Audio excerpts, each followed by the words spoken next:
I did it. All right, ladies.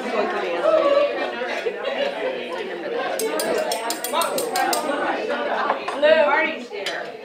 Good afternoon, ladies. Good afternoon. And gentlemen. Thank you very much for coming. We'd love to welcome the lady veterans that are attending today, our Seropolis members, Commissioner Posh and his wife Bonnie back there somewhere. And I think Marty just walked in the door. Yeah. Wonder why. Anyway, welcome. We'll start with the flag salute, please.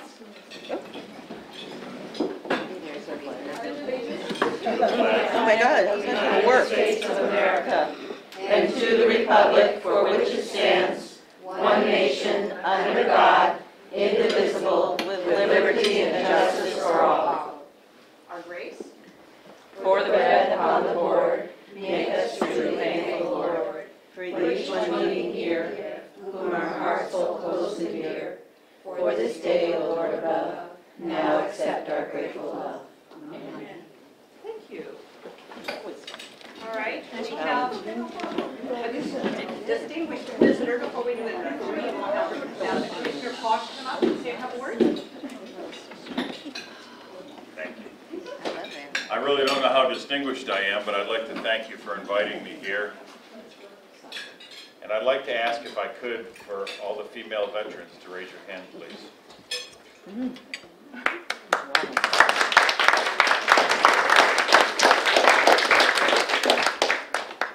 You know, there's so much being said in our country right now about what's happening with the good and the bad, and I think it's time that we get back to being Americans.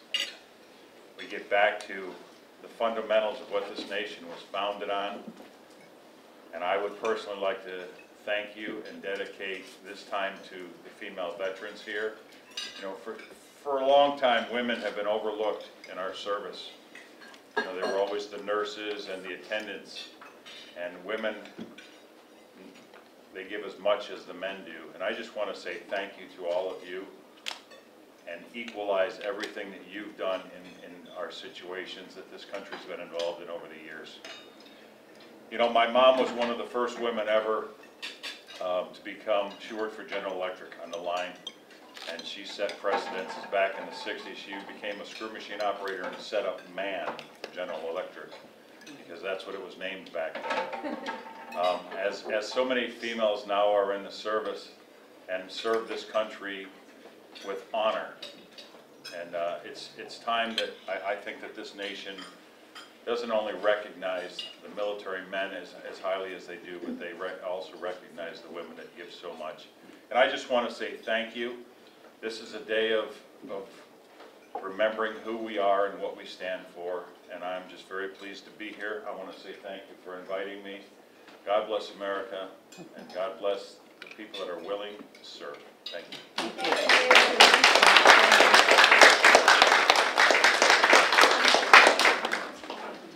Thank you. All right, we are going to do introductions now because we have so many guests. And I will start by introducing myself. I'm Leslie Keating-Smith, Vice President of Seroptimus. And where's our lovely president? Let's start with you doing introductions, introducing yourself. And then would you please stand up and the veterans, will you please tell us what branch of the service you served in? Hi, everybody. My name is Teresa Miller, and I am the current president of this fine group of women. Back when I was little, no. 18 is really young, but I served in the U.S. Army, and my duty station was in Germany right at the end of when Saigon was falling in that era, and I worked in communications. But that's what I did. Thank you. And do you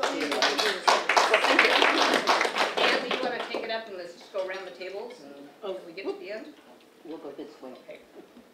Where do you want me to go? Right here. Okay, my name is Shirley Langston. I've been in Gold Beach here now 40 years, but I was in the military. I was in the U.S. Navy in 1949 and 1950. I served in Jacksonville, Florida, and I was a writer for the Jackson News newspaper. Still up to write. Keep your birthday tomorrow, isn't it? Yeah, my birthday's tomorrow. Thank you. Yoshi? Oh, Can you get off? sorry. I wanted to show my. My name is Yoshiko Maken. I'm a soul optimist and trying to work for the young girls as a DI Dreaming Beat.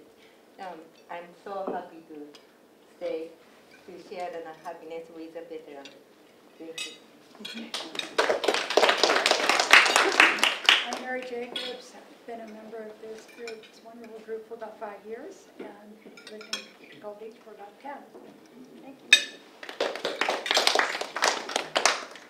My name is Debbie Richter. I served in the United States Navy Reserve from 1975 to 1981 in San Diego, and I am being inducted into Mr. Optimist next week. Yes.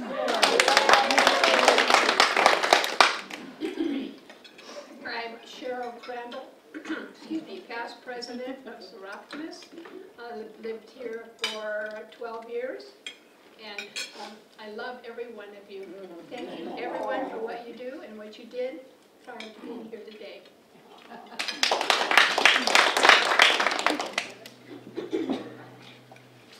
Hi, I'm Karen Ramus. I was in the U.S. Army. My basic training was at Fort McClellan, Alabama, and I went from there to Fort Knox, and that's where I stayed, even though I was tried to get to Germany. Did you guard the gold? No,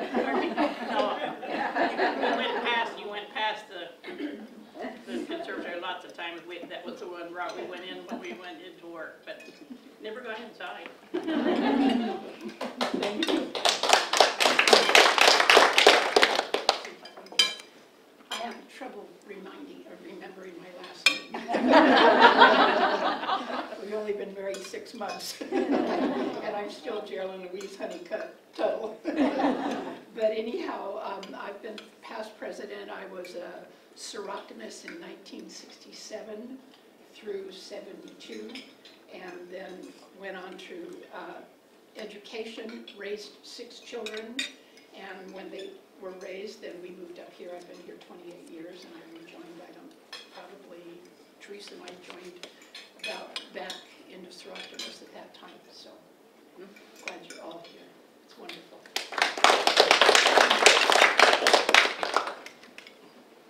Hi, I'm Laura Williams, current Seroptimus member, a recently retired teacher, and I've been in Seroptimus about 2 years and Gold Beach about 5 years, and I'm honored to be here with all of the service members.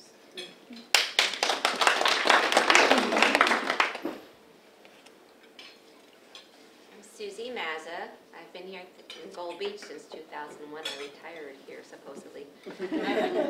I've been in the U.S. Navy as electronic technician. I came in October 31st, right around Halloween and boot camp.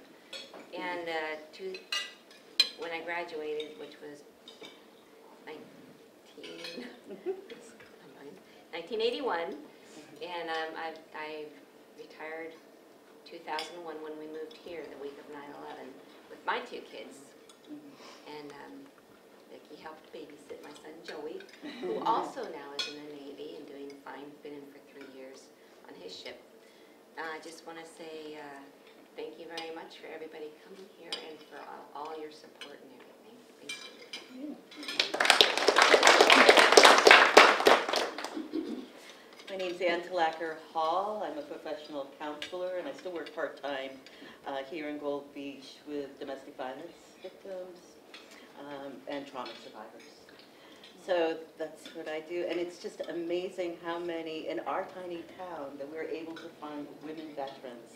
I think there's like 14 here, but I just think it's amazing. I came from such a wonderful presentation down at the memorial, and so anyway, thank you all for being here. I've been a Seroptimist and a past Seroptimist president and all that stuff.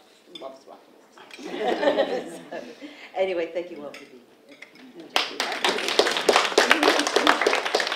I'm Jackie Antunes, Seroptimist member. I can't even remember. Joined a couple times. But love this group of ladies and the example that they set in the community. And I feel very privileged to have my good friend Patty with me today. And also very proud that I can say I'm a Navy mom.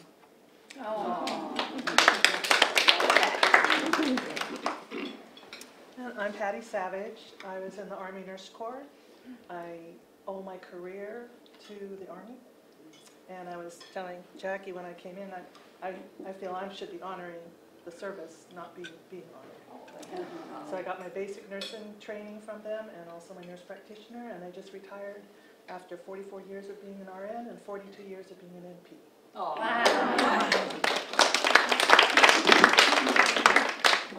And I'm not sure I can get out of here.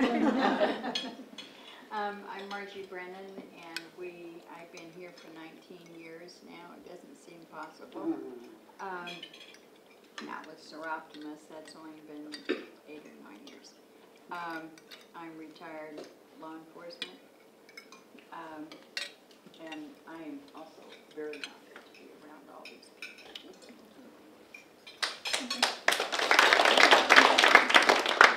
Ladies, a little louder, please. Thank you. My name is Janine Ramos. I live up in Agnes, and I am retired Navy. My last tours of duty were during the Balkans crisis. I was a naval air crew chief, and loved every minute of it. And I just want to honor all my friends and people who I served with, who did such a good job and helped me. It was a total trip, time of my life. Thank you very much for inviting me.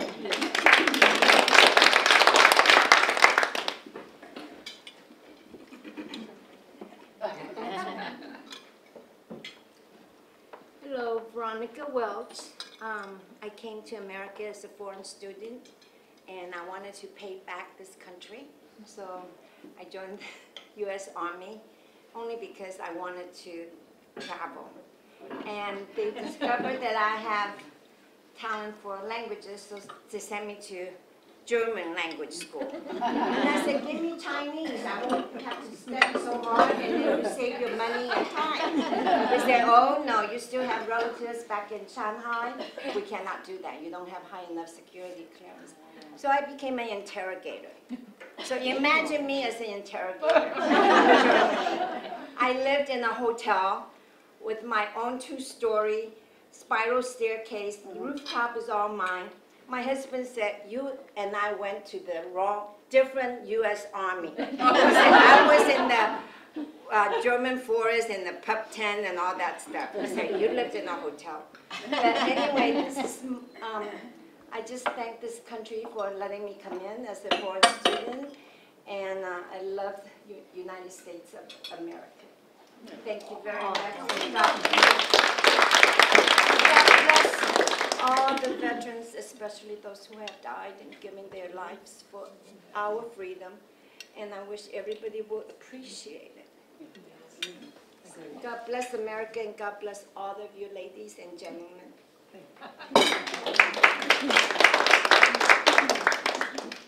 That's going to be hard to top.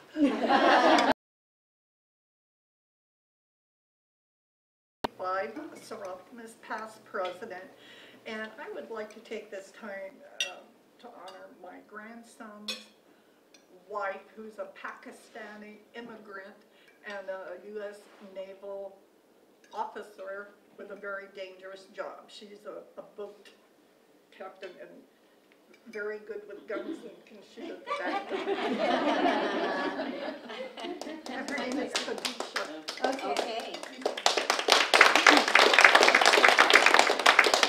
And my name's Rosie Hoxing, and I've been a Seroptimus, I think, since 2013 or 14, something like that.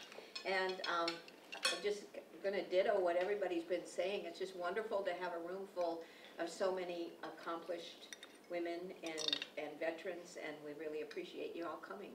So thank you. And there's more food if you're still hungry.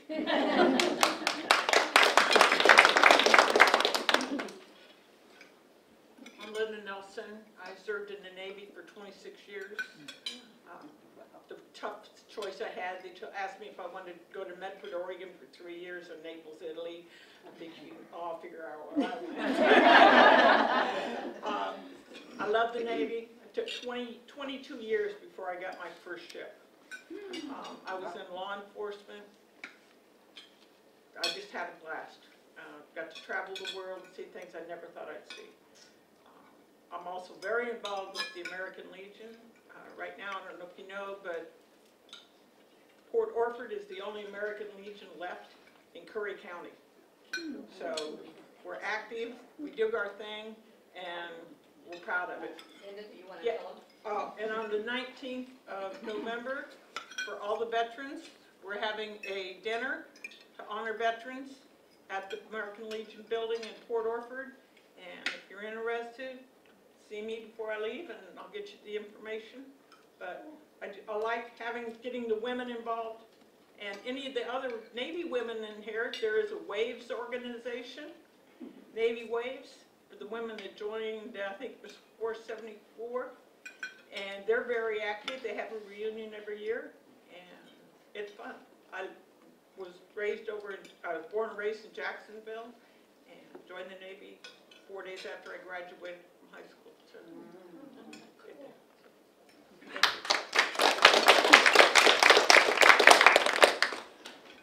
Hi, I'm Christine Sloan. I'm not quite a Seroptimist yet. I'll be indoctrinated next week. But I'm very happy to be here, and I really, really appreciate all the women that have served with us.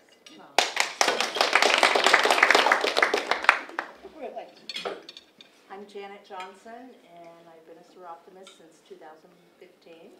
And it's a great group of people to be with, ladies. And I just want to say thank you for your service, everybody that is there, you know. Thanks. I'm Linda Freitas. I've been a Seroptimist for about 10 years. You know, it occurs to me today that in our Seroptimist pledge, we pledge to uphold and defend the dignity of service. And I think our guests today show another level of dignity as a result of their service. And I'm so proud to be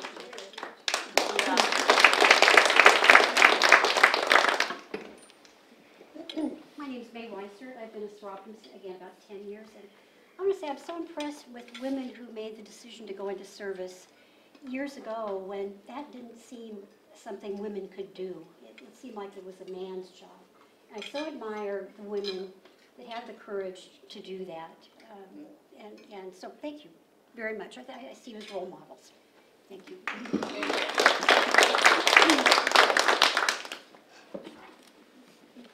I'm Kathy Mullen. I'm a Navy vet. I served from 1970 to 1981 as an unrestricted line officer.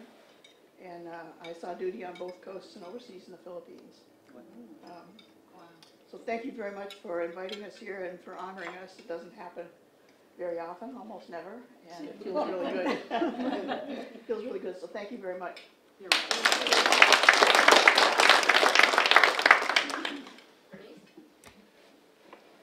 Bernice Torres. I was a Seroptimist for a short period of time, but I'm a Women's Army Corps vet, which might explain why I maintain a little bit of wacky. But anyway, I was in the first group of women to go through quote-unquote men's basic training at Fort Jackson, South Carolina. And I have to admit we had it a little easier because our male cadre personnel, all we had to do was say, I need to use the latrine right now. And they go, go, go, go. And you could disappear for a while.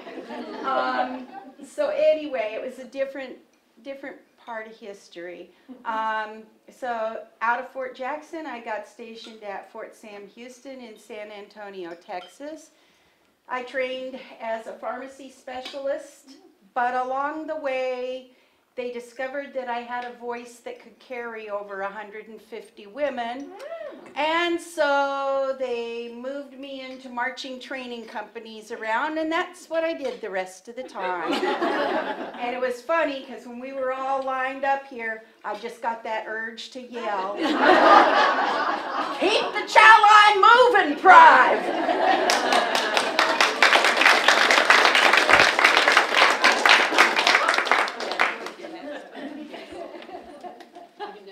My name is Patty Andreessen, and I have been here since 1969. Actually, my husband and I moved here. He was a dentist, and he bought a dental practice here. But the main reason he wanted to be here was to hunt and fish. So anyway, then the rest of my time, I worked in education and love it here, and have no qualms about how wonderful it is and how grateful and I am for these people that are here today. So thank you.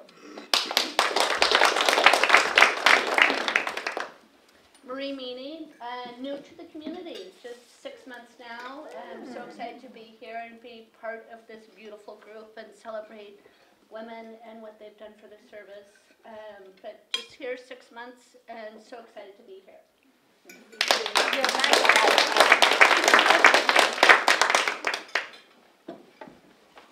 Hi, I'm Diane Daniels. I've been here for 20 years. It's funny because next year will be a big year for me because I will have been retired as long as I was on active duty. Wow. So that'll be a big marker for me. Thank you, ladies, for having us here today. I really appreciate it. And I retired as a commander, and I ran bases, and I also was a manpower management expert. I figured out how many people we needed to go to war and how to get them there and how to get them back and all the details of, you know, that kind of stuff, and how to make sure. I also oversaw pay and personnel and MWR services for the Pacific in my last 2 jobs. Wow.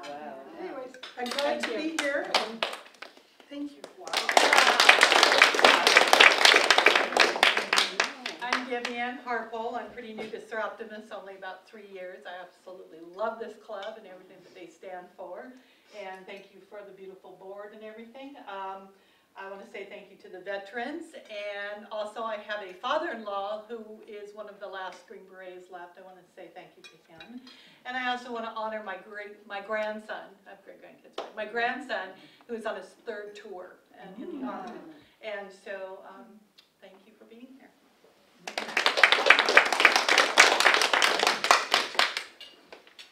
I'm Dottie Denny, and we moved here in 1970, and I have probably been home more than I've worked, but the most recent was for OSU Extension Service, and I'm a past president. I've been a member for a long time. My son was in high school, and he's going to be 45, so whatever that is.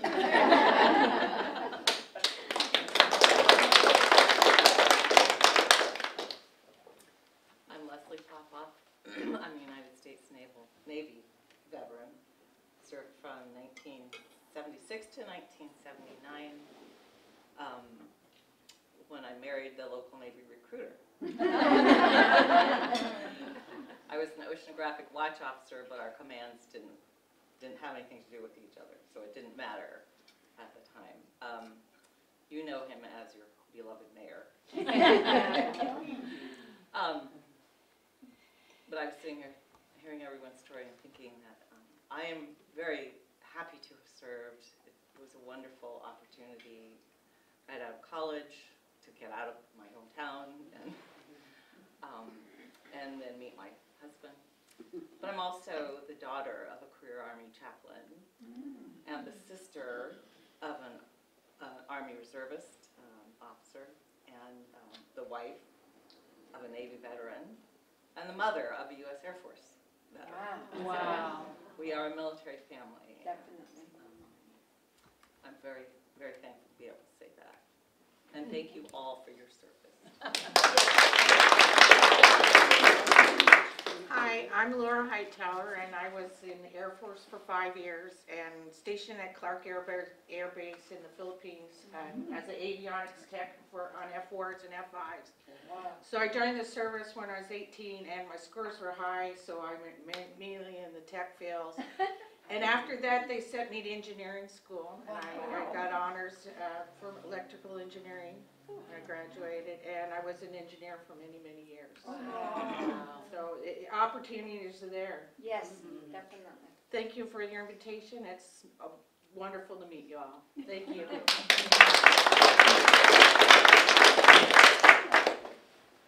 Hi, I'm Robin Terrett, and I have been a Seroptimist for a long, long, long time. We came here in 1976 and raised our children and love this community. And we really appreciate all the military women that are here today. You prove that we're just as good as men.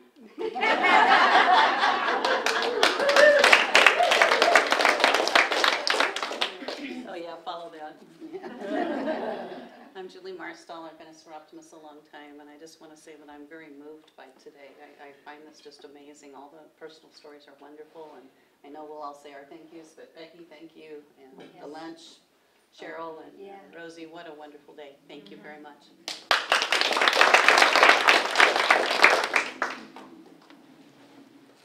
Hi, I'm Barbara Gauntlet. I was a lieutenant in the Navy, but before that, when I was just out of high school, I joined the Army. And like this lady here, I trained at Fort Jackson, South Carolina, too. And I know Tank Hill very well. It's a pain to run up that thing at double time. And so then once I was out of the Army, I went to college and got my RN, and then there just wandered out of class one day getting ready to graduate, and there was a Navy recruiter, and before I left campus I had signed on the dotted line and went home, and my husband had been Air Force and then was in Vietnam, and then he ended up being an air traffic controller and fired by Reagan, but he was still in the military, so he just couldn't find any Air Force positions. He looked at the Navy, but they were going to make him go all the way back to the beginning. No thanks. So he ended up in the Army, and that's how we met. I was leaving, and he was coming. And so anyway, we married, and then needless to say, he got transferred a number of times, so we went along with, I would go one place, he would go another, and he ended up teaching ROTC at Indiana University for 4 years. Then he went straight to the Pentagon, and I got placed as close as possible was at Bethesda Navy Hospital, at the President's Hospital. So we always wore the fanciest uniforms because the public always came in, and we were always under the microscope to be polished and be paraded around for everybody to see. Always had to walk around in our little high heels, you know, and after 18 hours of 2 shifts in high heels, you're kind of like, oh, why did I end up here? But it was an interesting time. So I was in the 80s and the 90s and the early 2000s, and then had my last daughter and said that's it. I had 3 children that I had raised, and then I had a 17-year gap and had the last one, and I said, that's it, I'm done. I'm not doing any more military stuff anymore, I'm done. But come from a lot of military. My husband and his 2 brothers were all Air Force, and their dad was Marine in World War II. My dad was Army in World War II. My brother was in the Army, so just a lot of military in our family, so just to honor them too.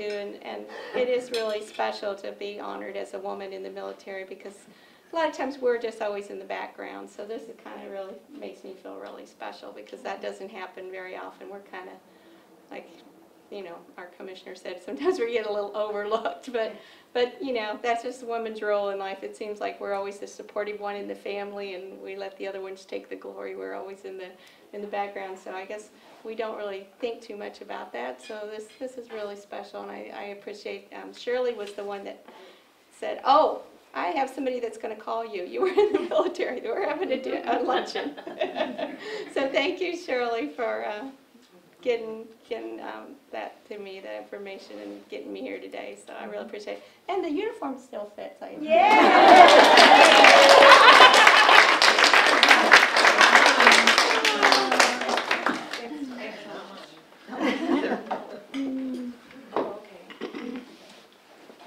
I'm Becky Ross, and recently retired from county government, and I tear up when I even say the flag salute.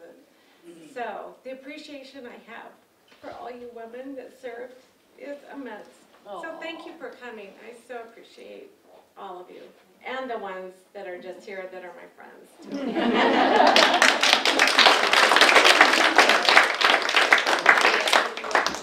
Oh, first Karen, then Debbie, and you have to. Oh, really? Okay.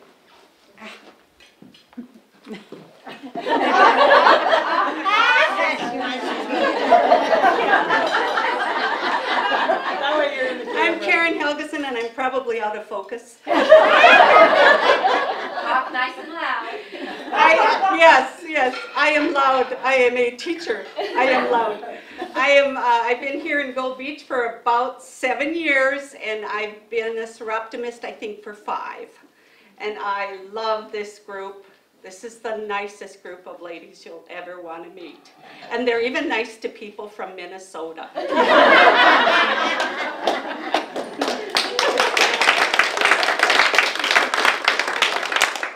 I don't think my husband, he was just coming for my benefit to see me perform today. But this is Marty, my husband. And he stepped in to say hello. I wanted to mention something. I didn't think of it till I was right there. Tell a little bit about your mom. Your mom was in the service as well as your dad in the Green Berets. That would be cool. My mom was one of the original WAC members back in the 50s. Yeah. She was a nurse for quite some time. She was here in Gold Beach in 81. Unfortunately passed away in 91, but I'll never forget her. Yeah, the pictures of her serving overseas is just absolutely. All right, thank you all for being here. Thank you. Okay, at this time, I'd like to ask Becky Ross to please come and read a letter. And we owe Becky a hand of applause. Yes.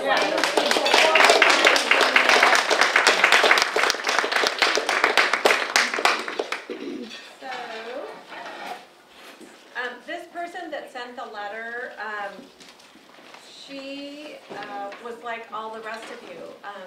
Even though she's the women's coordinator in Oregon, had never been honored for her service.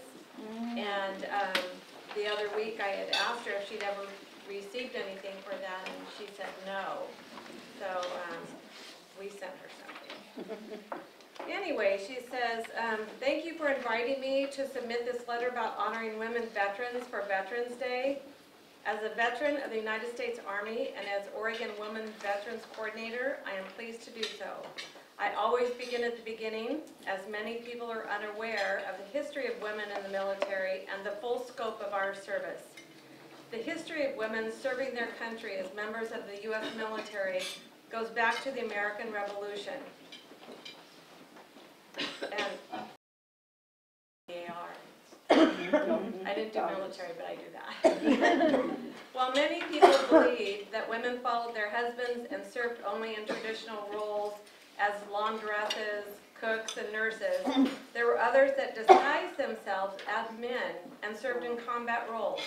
One of the most famous, Deborah Sampson, who served for 18 months in the 4th Massachusetts Regiment with the Continental Army under the name of Robert Shurtleff. Discovery meant punishment, so when she received 2 musket balls in her thigh, she removed one by herself out of fear of discovery, but left the other because it was too deep for her to remove on her own. During the Civil War, Cathay Williams served as a Buffalo soldier for 2 years as William Cathay. She was the first African-American woman to enlist and the only woman documented to have served as a man during the Civil War. She served with the 38th United States Infantry Regiment and was discovered during hospitalization in October 1868, which led to her discharge. Like men, women have a desire to serve their country, to contribute to something bigger than themselves. So women's service continued in this way through the end of World War I, with women either dressing as men if they wanted to serve in combat, or serving in traditional roles as laundresses, cooks, and nurses if they chose to serve in those important support roles. However, in 1917, the United States recognized the importance and need for expanding their troops. So they allowed women to enlist during World War I officially as nurses and support staff. 33,000 women answered the call from 1917 to 1918, and women received equal pay and benefits. 400 nurses died in the line of duty. However, limitations remained on their service as they were only allowed to serve during war. During World War II, 400,000 women served at home and overseas, still in non-combat roles.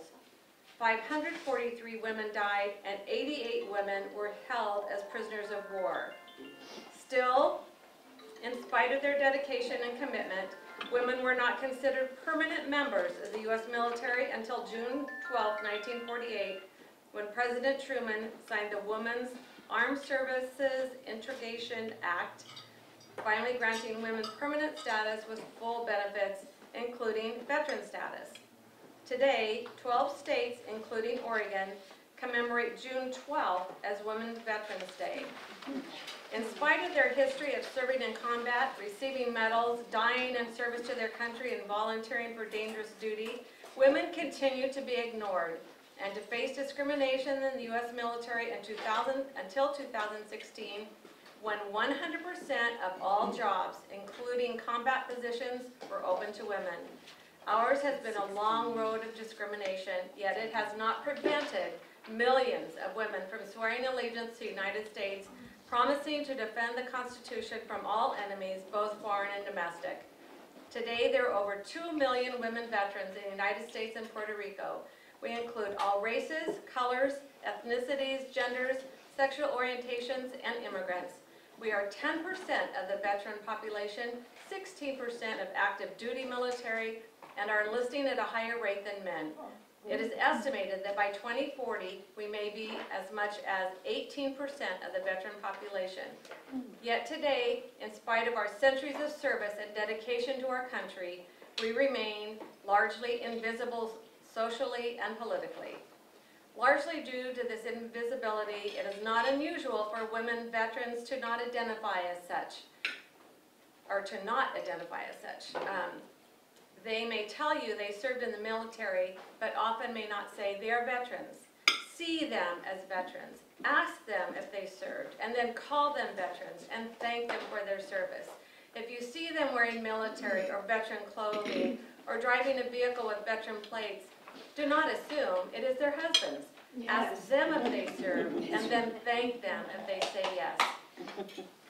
These things may seem small, but they help keep the invisibility at bay. How do we honor women veterans every day and not just on Veterans Day? Include women veterans in your language, images, thoughts, and actions. When referring to veterans, use female pronouns and images. Invite women veterans to speak or participate. Learn the history of women veterans and inquire about the women veterans who live in your community. If you serve veterans in your agency, be sure that the posters and pictures you hang are not just of men, but also include women in uniform. Sponsor the I Am Not Invisible exhibit at an event or location. If you are engaged in policy, examine the policy to be sure it serves women and men veterans the same. Hear the stories of women veterans with the same respect and holding the same space as you would for men. Honoring women veterans is important, as it helps them identify themselves. It helps them to understand they have support systems in their community, and it gives them a sense of belongingness. It might bring pride where it has been lost or shaken, and it shows them that you find them every bit as important as the men they served alongside. And she has a quote, "Let the generations know that women in uniform also guaranteed their freedom, that our resolve was just as great as the brave men who stood among us. And with victory, our hearts were just as full and beat just as fast, that the tears fell just as hard for those we left behind." And her name is Elizabeth Estabrook, and she's pretty wonderful. I hope someday that I get to meet her.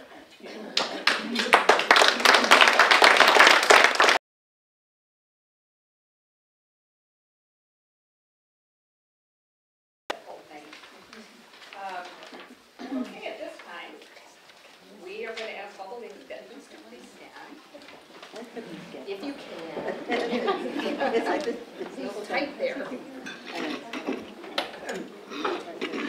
And your Seroptimus partners that are with you, will you please present members of the Oh, my goodness. Oh, you're, are you going to say something? We need to make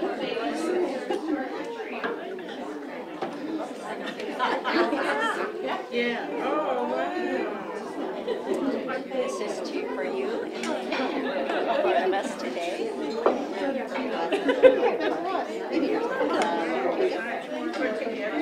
We still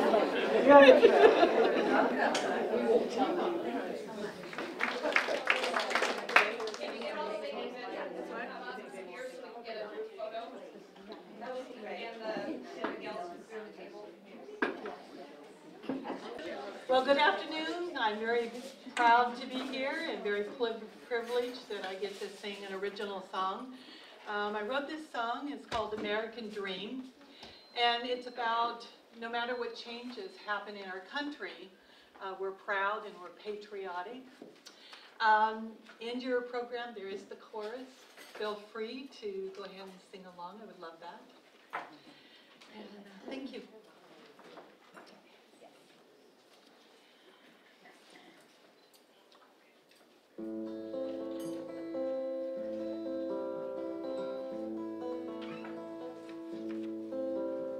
The soldiers step on their homeland, be for victory. They come home from a cruel war, the enemy's on their knees. And they fought for their country, they're proud to be free. God bless the U.S., the American dream.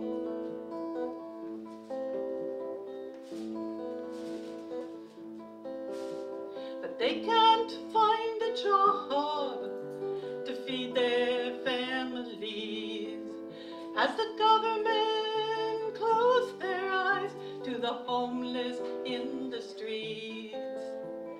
Give them shoes for their feet and a place for them to sleep. Behold your neighbor, it could be you or me. But you can see the American dream from coast to coast, and the red, white, and blue waves here for freedom, your right to vote. And we preach about victory, and we speak of peace. But look in the eyes of your people, the American dream.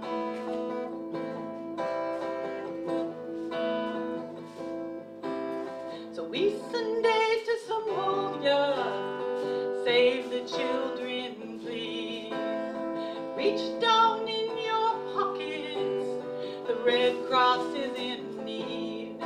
And the war on hunger rages, Americans can't believe that while they save the children, our own people are starving.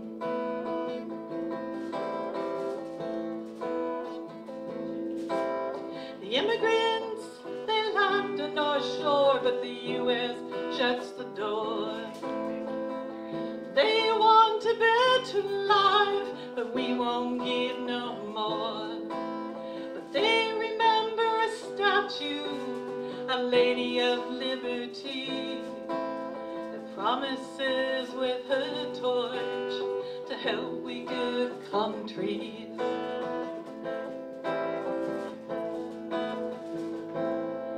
But you can see the American dream from coast to coast, and the red, white, and blue waves here for freedom, your right to vote.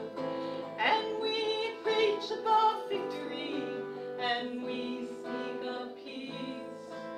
But look in the eyes of your people, tell me what you see.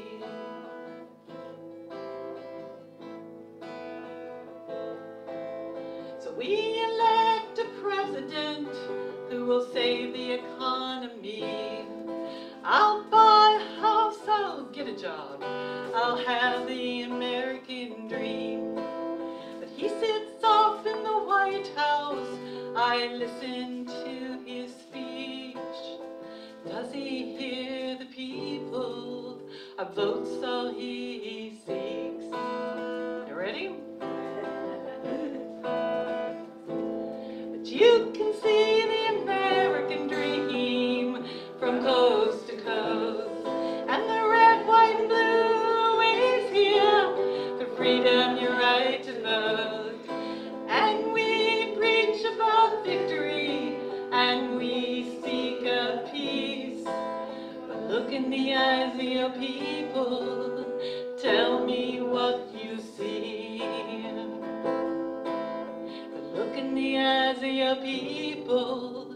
The American dream. Thank you. This is open mic, anybody's invited to come up and say something funny. As long as it's Two funny things happened to me. My first husband was in the Navy, and he's chief engineer on a giant ship. Anyway, so when the ship comes to port, like to San Diego, Coronado, or in the Oakland, California, the base people, they run around and they assign a berth for the ship to park or to whatever, dock. And then they put out all the parking signs, right? XO, CO first, commanding officer, XO, executive officer, air boss for the, and then for chief engineer, his plaque says CHENG, chief engineer. So one morning I dropped him off, I don't know, I think it was in Coronado or San Diego somewhere. Dropped him off early. And then I dropped him off and then I drove away. And he said there was a young sailor with his wife walking behind him. And the wife said, oh, here's the CO, the XO's parking space, the air boss. How come you spell out this guy's name? Chen, it could be an Asian last name. That's cute. Okay, another one happened to me. I first went into the Army. I wasn't a citizen yet. So I went to McLaren for basic training. And the DI, the drill sergeant, tried to find a leader among this group of us. We were all so green. And so there was Polly. She came into the Army the day before she turned 33. That was the cutoff day. I don't know what was her story. I don't remember her story. But anyway, so she was the first one picked to march us around, and the DI is trying to find a leader so that she doesn't have to do all the yelling and screaming, right? So Polly was first. She was the oldest. I was the second oldest. I went in when I was 27. After college and all that. So she and I kind of hang around together because we both had college. So when it was my turn, and I remember one afternoon, after the mess hall lunch, you're stuffed, you're starved, so you just stuff yourself. And then you have to go to the classroom at 1 o'clock. And I had to march the group over to the classroom. So right outside the classroom, I lined them up, and then I said, fall off. And then the drill sergeant came behind me, tapped me on the shoulder, and she said, Private Leon, you know what you just said? No, sir, she said. You said fall off. If they had really listened to you, they would be all on the ground. The command is fall out. So I never wanted it.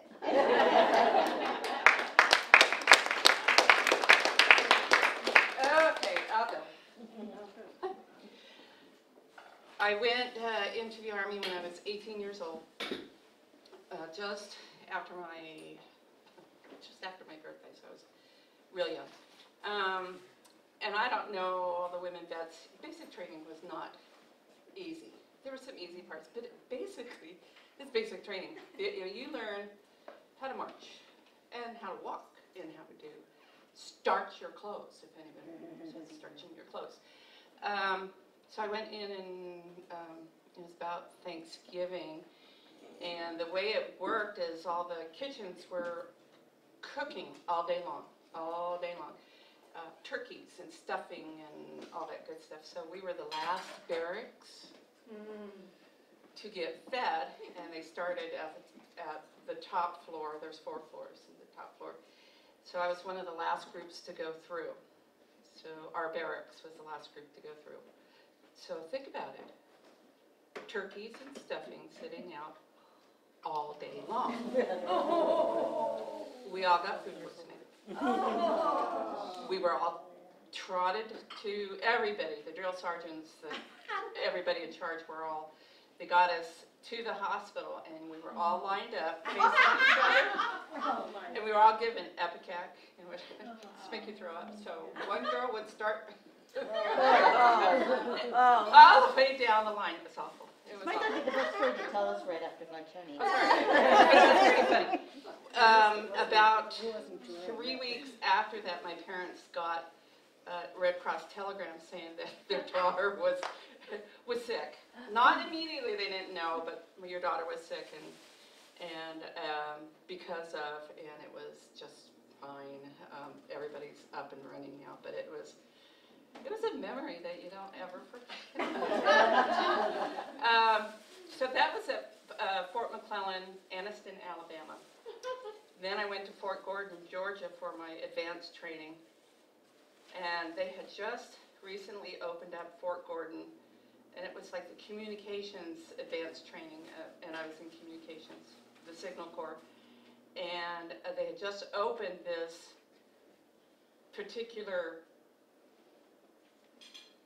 career up to women. So at that time, there were 50 barracks, and there was 500 men in each barracks. So they left this one, the first one, and they remodeled it, and it was the women's barracks.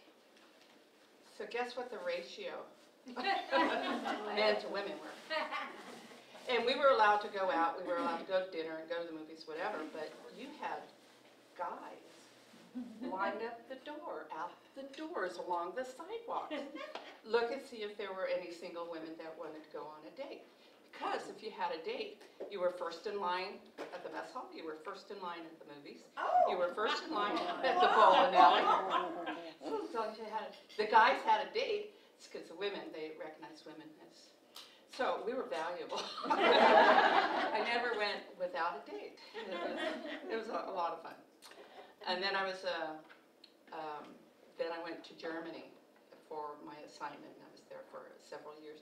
But like I said earlier, it was around when Saigon fell, and I was in communications. It was, if you look online, this office building is huge. I don't know if anybody went to Germany or Frankfurt, but this office building was 9 floors, 7 floors above ground and 2 floors below ground, and I worked below ground. Giant communication center. So today we have a hard drive, we have our laptop, and we have a keyboard. Well, at that time it was an entire room for what your computer does now. Then it was just an entire room, and we were in charge of communicating, either receiving messages, sending messages. We had to type them out on teletypes, and then all those messages had to go to different places. So I held at one time the main source, the main communications center, broke down. So all those messages were coming to the satellite places, and we were one of them. So we were having contests to see who could rewrite the headers and the trailers, get those messages out. So I held the record for quite a while, but I think that, well, my 3 years were up, but my circumstances were a little different. I probably would have stayed there. And then when I was in my 30s, early 30s, I think the cutoff date was 32, maybe it was 30, but I tried to go back in 31 and I found out I had a hearing issue. So, but I wouldn't be here. So I enjoyed it.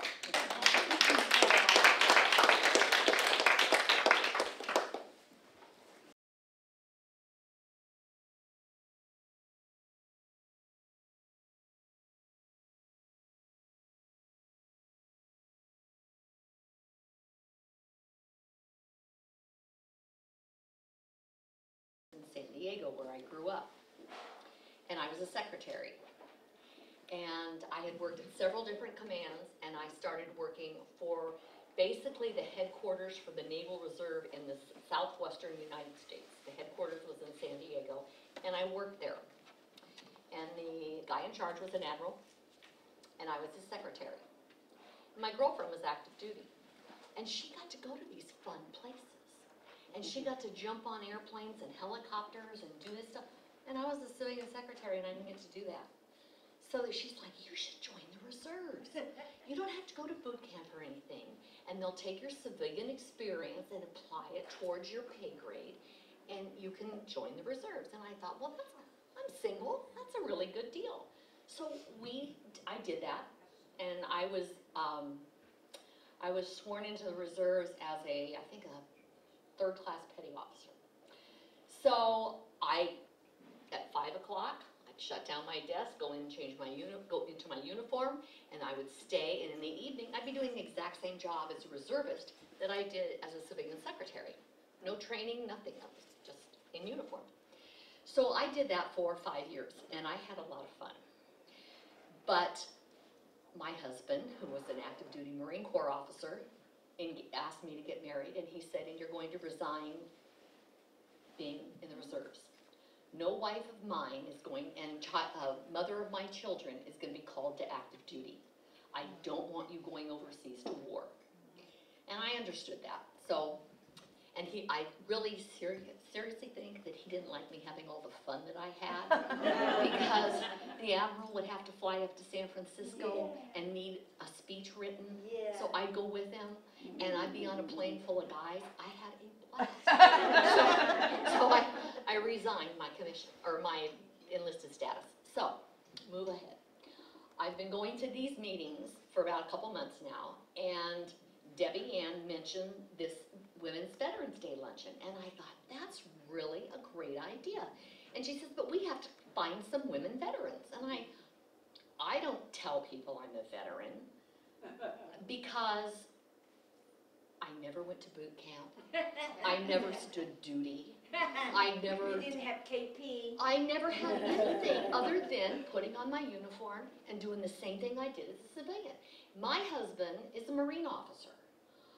I've seen training. I've seen Marines die in combat. You know, I mean, I know my friends' husbands have died. I know what being on active duty is like, having a husband who spent 24 years in the Corps. So I felt it was a disservice for me to say I'm a veteran. So about a month ago, we had company. We had a guy there by himself, and he is a former Marine pilot. And we had a friend there, and he's a retired Marine Lieutenant Colonel. And my husband's a retired Major, and we were talking. And my husband said, oh, Debbie's been going to Sir Optimus, and they're having a women's veterans luncheon to honor women vets. And those guys were all like, that's a really great idea. I haven't heard of that before. And they didn't know that I was a vet. I don't go around telling people, because I feel it's a disservice to somebody who has spent a lot of time or who has been in battle. I have such respect for people that have put in more time and have been shot at and things like that. So but Jeff went and got a picture of me, which is over there. Oh,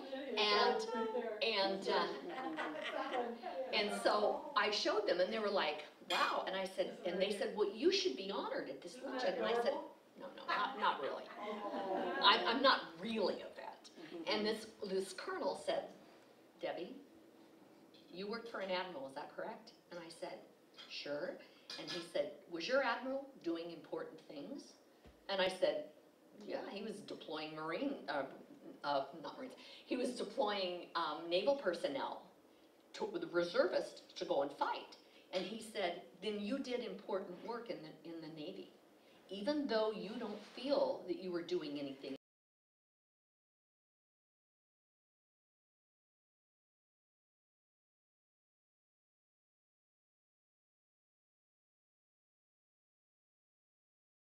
Your country.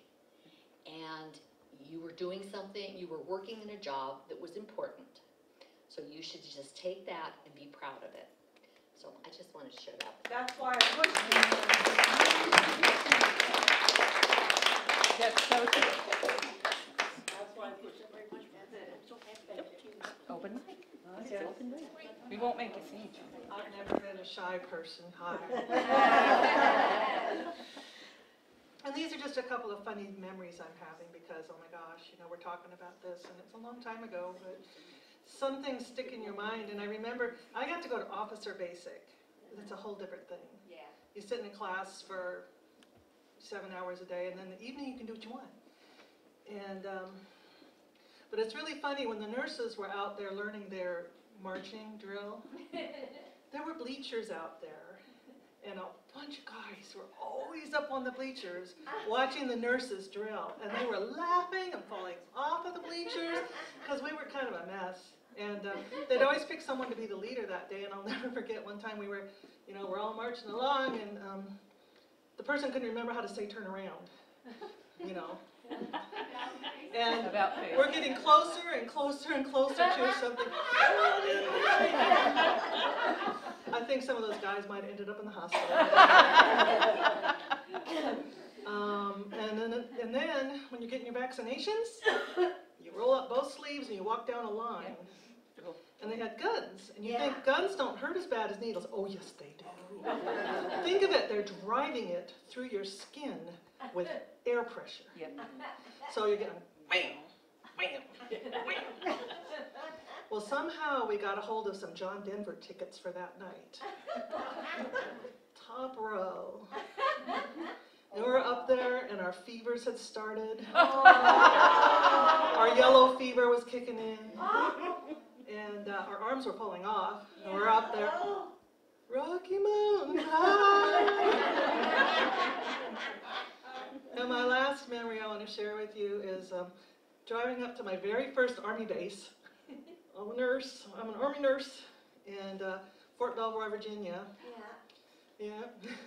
Drive up to the MP station, and the guy saluted me, and I'm like,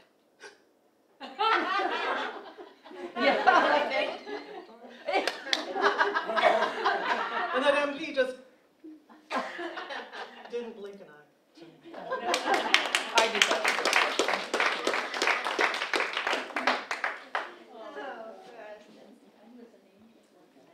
Here comes Bernice. All right. Be gentle.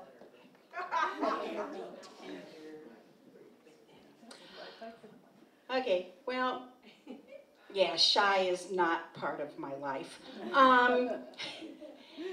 There were a lot of things that happened while I was in the military, but some of them, I was attached to Brooke Army Medical Center. And even though my erstwhile job was marching training companies around, there was a lot of time where they were in class. And when they were, I'd head over to BAMC. And there were still a lot of guys there who had come out of NAM. A lot of them with very severe burns, because BAMC was the Army's big burn unit. And a lot of them had amputations because of the burns.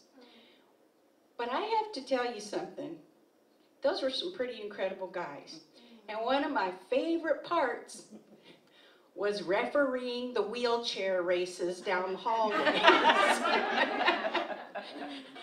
And at that time, BAMC didn't really have air conditioning, and it was Texas in the summer. It was miserable.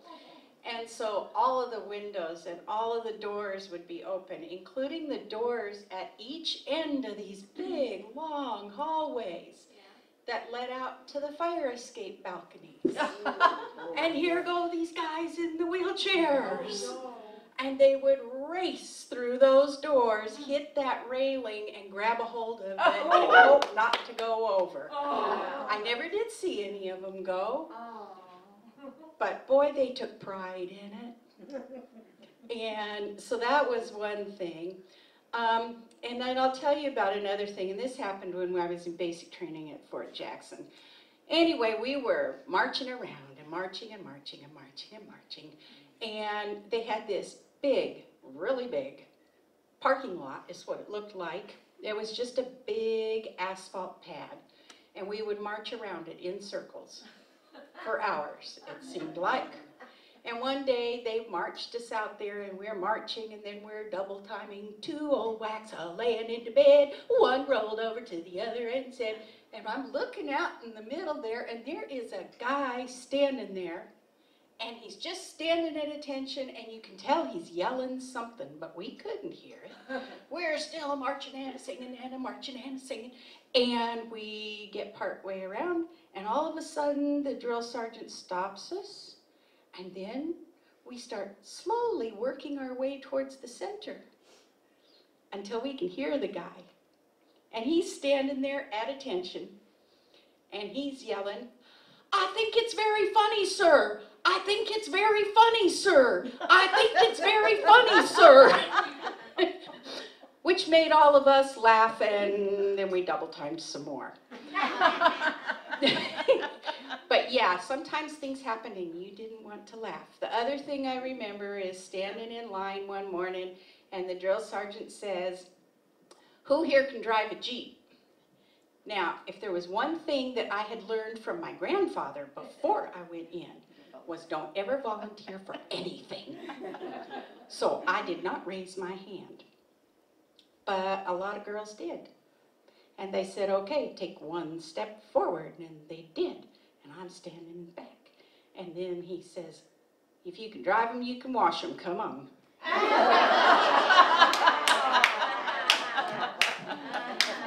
That was cute.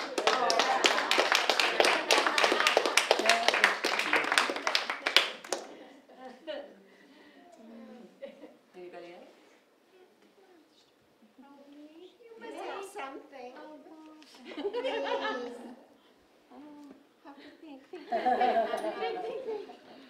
You can get back in your uniform. That's terrific. And you got good. And I do like your heels. The round toes. I love it. They're pretty ugly, actually.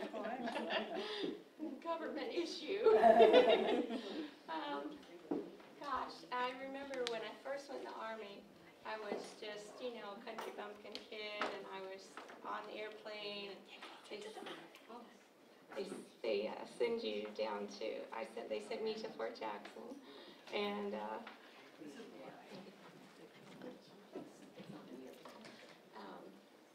anyway, they have somebody there meet you at the airport, and then they put you on a bus, and we're driving along, getting closer to Fort Jackson, South Carolina, and I'd never seen these giant fir trees and these big sugar cones.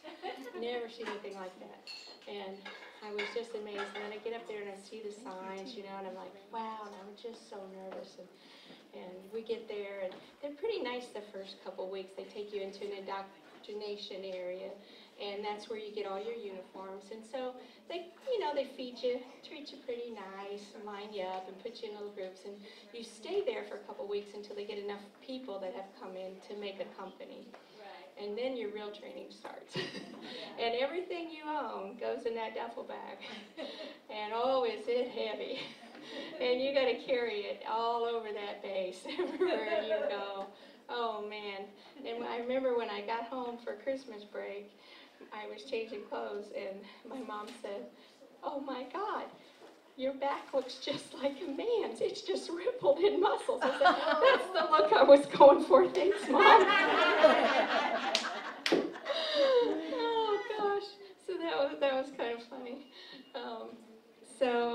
anyway, so I did my Army time, and like I said, then I got out and then did my college time, and then went in the Navy. Well, I married this guy named Gauntlet.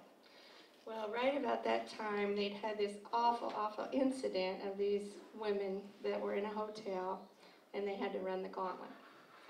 And it was not good. It was a big incident. It was all investigated from the top of the Navy Secretary of the Navy and on down.